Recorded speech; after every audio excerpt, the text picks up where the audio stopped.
So now we're going to look at just a couple games that I've played in the past and look at the opening and see just some practical examples of what playing the opening is like.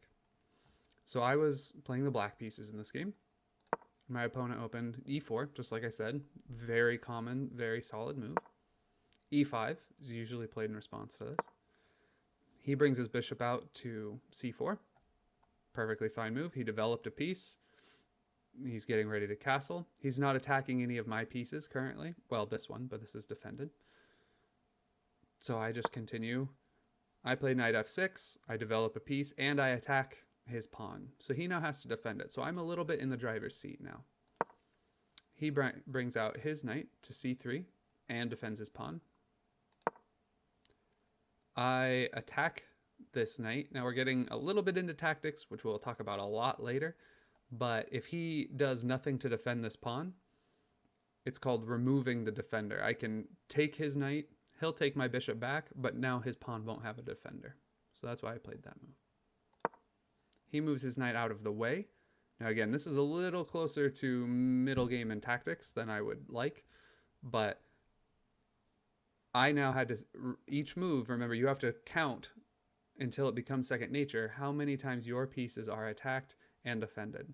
So at first I saw that this knight was attacking this knight. I said, that's fine, this knight's defended twice. Super safe. But this bishop is not defended at all, and his knight is attacking it. So I either have to take his piece so that my knight's no longer being, my bishop is no longer being attacked, or I have to move my bishop out of the way. He did, however, break one of our principles in that he moved the same piece twice. So we'll see how that works for him. So I move my bishop back out of the way. And he trades his knight for my knight.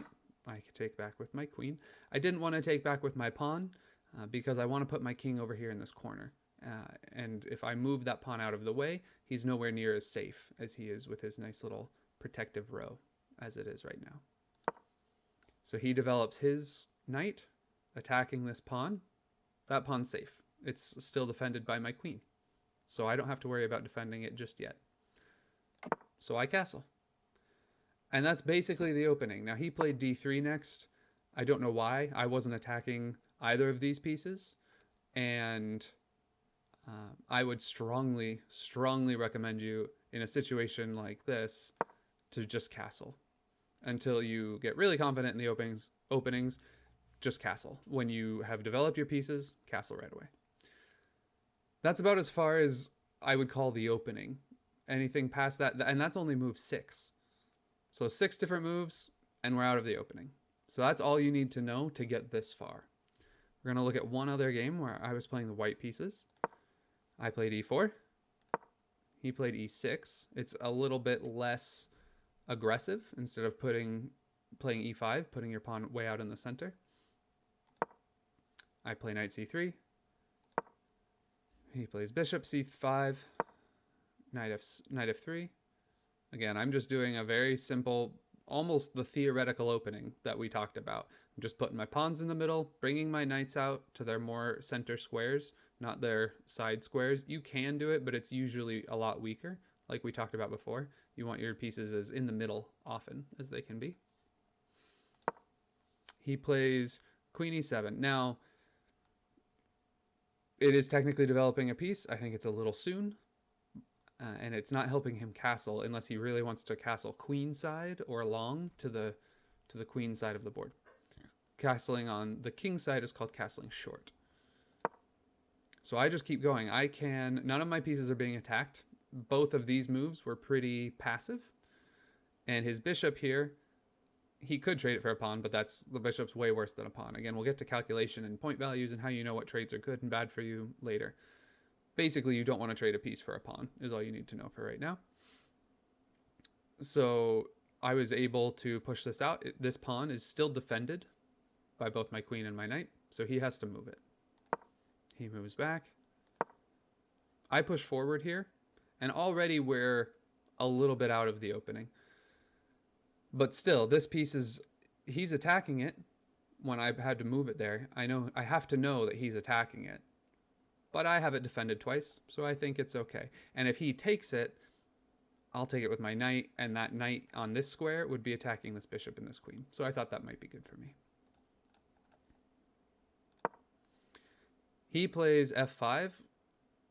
Now, again, if you want to castle to the queen side, that's okay.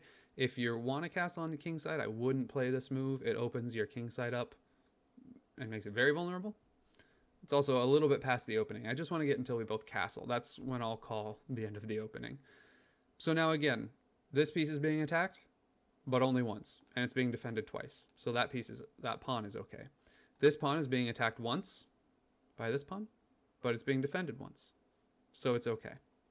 So far I'm safe. I can keep doing what I want.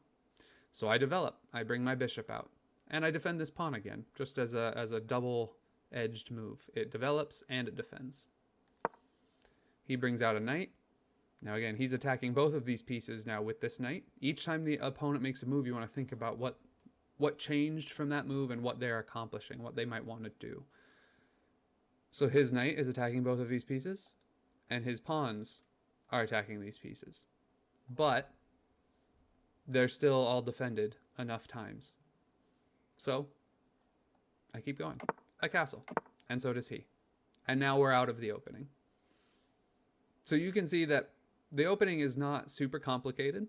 You just want to get your pieces out into the middle, make sure that all your pieces are being defended, that as they're being attacked, and try to castle.